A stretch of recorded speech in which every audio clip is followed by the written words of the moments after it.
Hey guys, how's it going? Hope you're doing well. My name is Crown, and today I'm going to read you some very interesting stories that I hope that you're gonna love. And now, without further ado, let's go!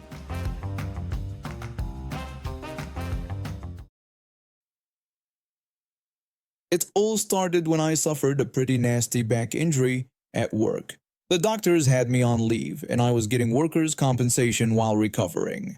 With all this free time and chronic pain, I decided to try medical MJ. It was legal in California with a doctor's recommendation, and I figured it might help manage the pain better than just pills. Being on a limited income, I had to move to a cheaper place. The apartment I found wasn't in the best area, but the rent was right, and I didn't think much of it at the time. That was my first mistake. I soon discovered I'd unknowingly moved into what was essentially a meth haven, though I did make friends with my neighbor who played guitar like me. We bonded over music and occasionally smoking together. The real trouble started when my landlord, let's call her Karen, got into a massive fight with my musician neighbor over their secret MJ growing operation. They were growing hundreds of plants in empty units without permits or the building owner's knowledge. I never got the full story because their versions kept changing, but it was clearly about money. Karen, despite being in her 50s, started acting like a middle school bully. First, she tried to win me over to her side by offering me what she called the good stuff, saying she always kept it for her favorite tenants. I politely declined, telling her I'd rather not get involved in her dispute. When that didn't work, she started damaging my stuff and blaming my musician neighbor. I confronted him about it, demanding to know why he was messing with my property. He responded by calling me crazy and denying everything, even accusing me of being high on meth. I shot back that his accusation was rich, coming from someone who actually used meth. Things escalated quickly after that. He started banging on my door at random hours, shouting racial slurs, and even tried to kick my puppy. The final straw was when he dumped a bucket of hot water on me, my dog, and my phone while I was outside. That's when I decided enough was enough. I had a friend who agreed to help me teach him a lesson. Karen had given me my neighbor's phone number while trying to get me on her side, so my friend started calling him multiple times a day. He'd also park his car near the complex where my neighbor could see it. I started casually mentioning to other tenants about mysterious cars and people watching the building, knowing the gossip would get back to him. Soon enough, my neighbor was thoroughly paranoid. He approached me one day and nervously asked if I'd noticed anything weird lately. Playing along, I mentioned that I had indeed seen some suspicious cars with people just sitting there, watching. He anxiously asked whether I thought it was cops or maybe a gang. I simply shrugged and told him I had no idea, but would let him know if I saw anything else. The plan worked better than expected. My friend followed my neighbor one day, and when they reached the grocery store parking lot, he fired some shots in the air. I was on the phone with my friend and made him stop the chase, worried about legal consequences. A few days later, Karen approached me with an offer to move into my neighbor's unit, saying it was bigger than mine. When I asked what was going on, she casually told me that he was moving out of state and they were getting rid of the growing operation. That's when I discovered Karen had orchestrated the whole conflict between me and my neighbor from the start. Instead of taking her offer, I contacted the building's actual owners and told them everything about the illegal growing operation. I also reported the suspicious power usage to the utility company. The fallout was beautiful. Within weeks, Karen was stripped of her management position, though she still lived in the complex. One of the other tenants became the new manager. I moved out after settling my workers' compensation case, but I heard that Karen's life became significantly more difficult after losing her power trip position and illegal side income. Without Karen's protection, the police eventually caught wind of her other illegal activities in the building. I heard she was facing multiple charges for her role in various schemes she'd been running through the apartment complex. I've been swimming competitively since I was 6 years old. Swimming has always been my escape, the feeling of gliding through water, the rhythm of strokes, and the satisfaction of improving my times. By the time I was 10, I was pretty good at it too. I had won several local competitions and was one of the faster swimmers on my team. Our team practiced at the county college pool. It was a nice facility with 8 lanes, and we shared it with college students and other swim teams. I knew most of the regular swimmers there, including this girl who was about my age. We weren't exactly friends, but we'd wave to each other and sometimes chat about swimming techniques. That day started like any other practice. I was doing my usual set, focusing on my butterfly stroke. The pool was relatively crowded, as it usually was during afternoon practice. We were sharing lanes, with swimmers going in opposite directions on either side of the lane line. I was in the middle of my set when it happened. When I was doing my butterfly stroke, my arm accidentally hit the girl's chest as we passed each other. I immediately stopped and caught up to her. I apologized to her, explaining that my arm had gone too wide during the butterfly. She was very understanding about it, saying it wasn't a big deal and mentioning how tight the lanes were anyway. She smiled and continued swimming. We both understood that accidental contact sometimes happens when sharing lanes. It's just part of swimming. About half an hour later, I finished my practice and got out of the pool. I had just grabbed my towel when I heard angry footsteps approaching. Before I could even turn around, I heard a shrill voice behind me. A woman who turned out to be the girl's mother started yelling at me, calling me a pervert, and demanding to know how I dared to touch her daughter. I turned around to see a red-faced woman stomping towards me. Her hair was done up in that typical, "I want to speak to the manager" style, and she was wearing an expensive-looking tracksuit that probably had never seen the inside of a gym. I tried to explain that it was just an accident while swimming, but she wouldn't let me finish. She just screamed, "Liar!" at me. Before I could say anything else, she swung her fist at me. The punch landed on my shoulder, but honestly, it felt like being hit with a pillow. Still, the fact that this grown woman had just hit a 10-year-old kid was shocking. I felt anger bubbling up inside me. My fists clenched automatically, but I remembered what my coach always said about keeping cool under pressure. Around us, people had stopped what they were doing to watch. I noticed one of the college students on the phone, probably calling security. The woman continued yelling, claiming that her daughter had told her everything and accusing me of deliberately touching her daughter. She threatened that I was going to jail. Her daughter, who had gotten out of the pool by now, tried to defend me. She told her mom to stop, explaining that it was just an accident during butterfly stroke and that this kind of thing happens all the time. But her mother just dismissed her, telling her to be quiet and insisting that she didn't understand what I was supposedly trying to do. A few minutes later, which felt like hours, 2 police officers rushed in. The woman's face lit up like she'd just won the lottery. She excitedly told them to arrest me, calling me a pervert again. The first officer looked at me, then at the woman, his expression stern. He told her that they had received reports of her hitting a minor, me, and that she could face jail time for that. She seemed shocked by this turn of events and tried to argue that I had hit her daughter and that she wanted to press charges. When the second officer asked if my actions had been deliberate, I explained the situation truthfully. I told him about how we were both swimming and my arm had accidentally hit her during the butterfly stroke, and how I had immediately apologized and she had said it was okay. The woman just kept screaming that I was lying.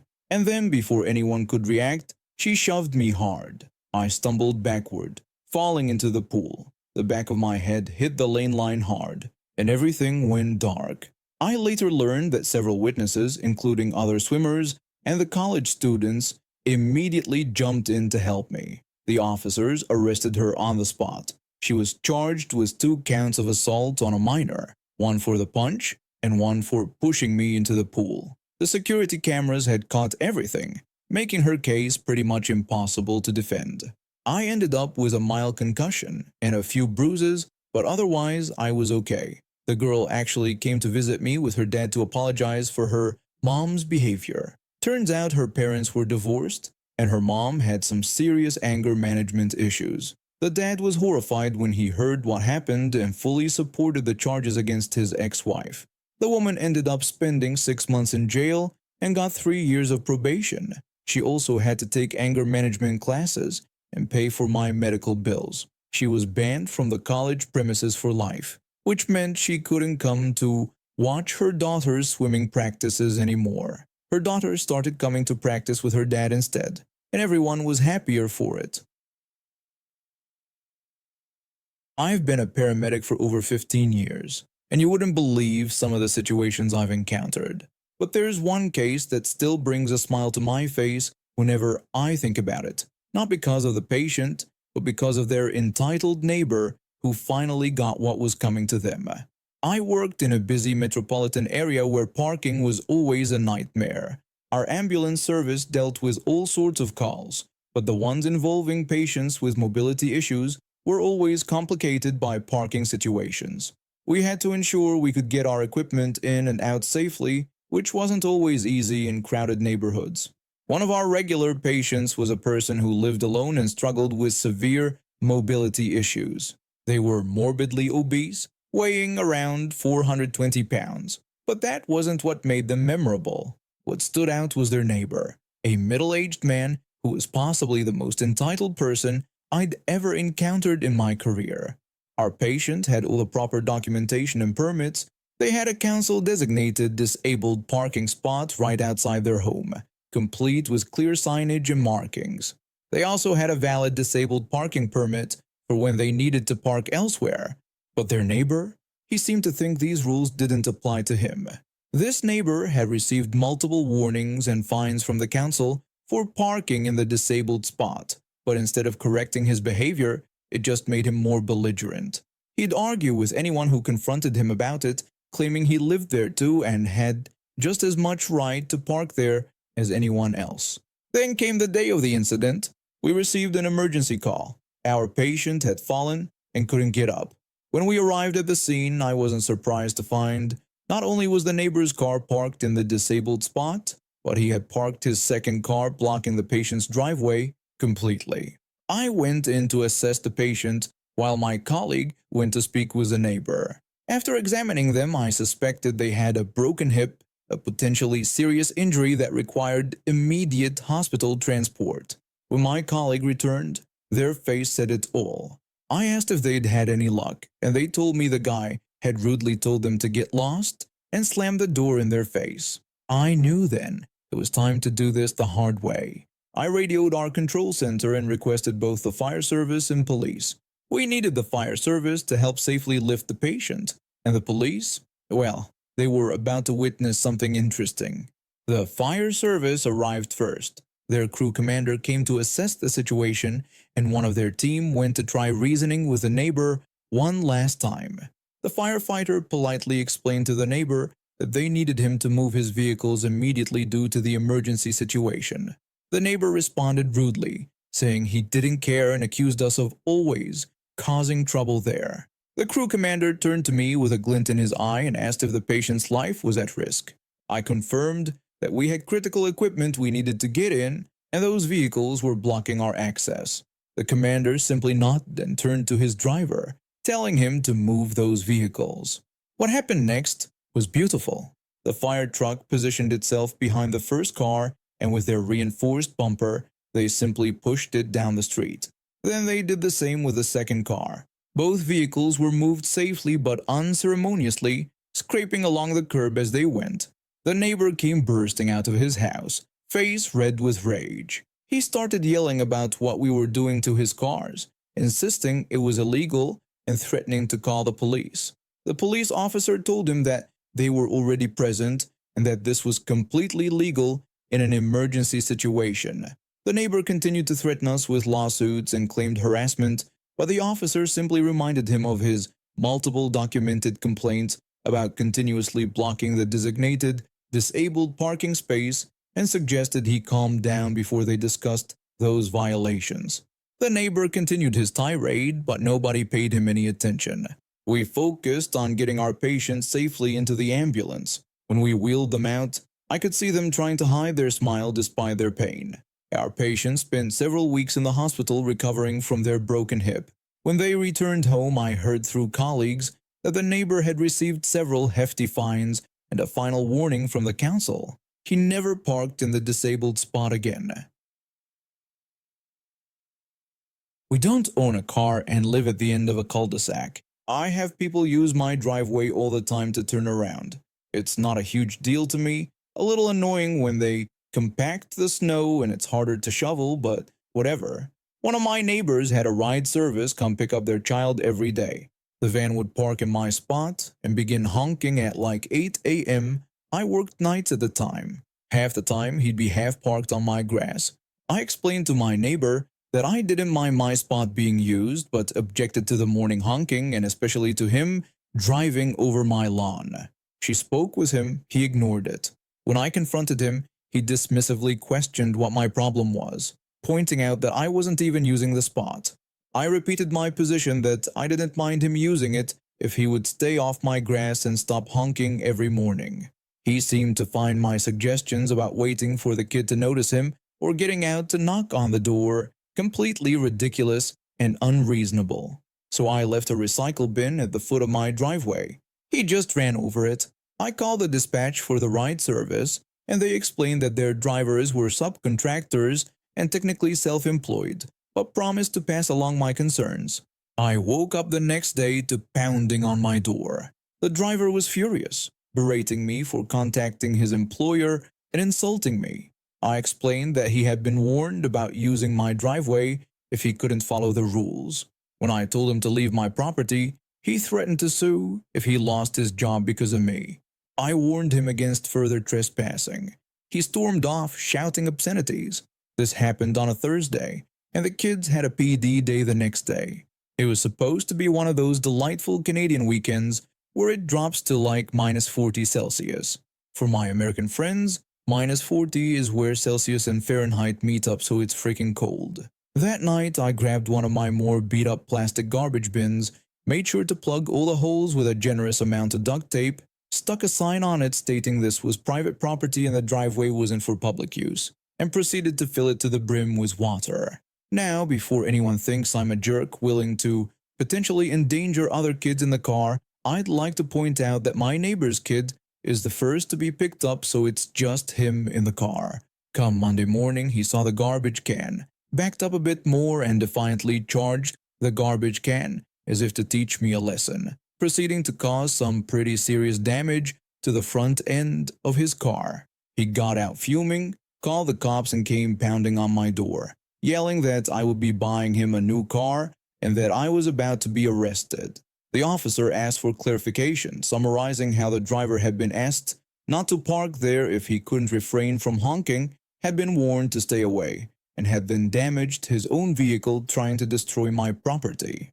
The officer explained to the driver that this wasn't how the law worked, then turned to me to ask if I wanted to pursue charges for the damage to my property. With the biggest grin I could muster, I declined and said we were fine. I then went back inside to enjoy a morning coffee while watching him from my kitchen window as he paced back and forth in the cold waiting for a tow truck and having to call his company to explain why they needed to send out another driver to complete his route. Edit for closure? No, I never saw him again. Regarding the police officer, I wasn't aware that pressing charges wasn't actually my decision, and he didn't mention this either. I suspect he simply wanted to avoid the paperwork and thought I might be upset if he directly stated charges weren't necessary at this point, so he presented it as my choice. As someone who can be somewhat lazy myself, I probably would have done the same. I should clarify that, in this case, a cul-de-sac refers to a street with no exit, which is exactly where my home is.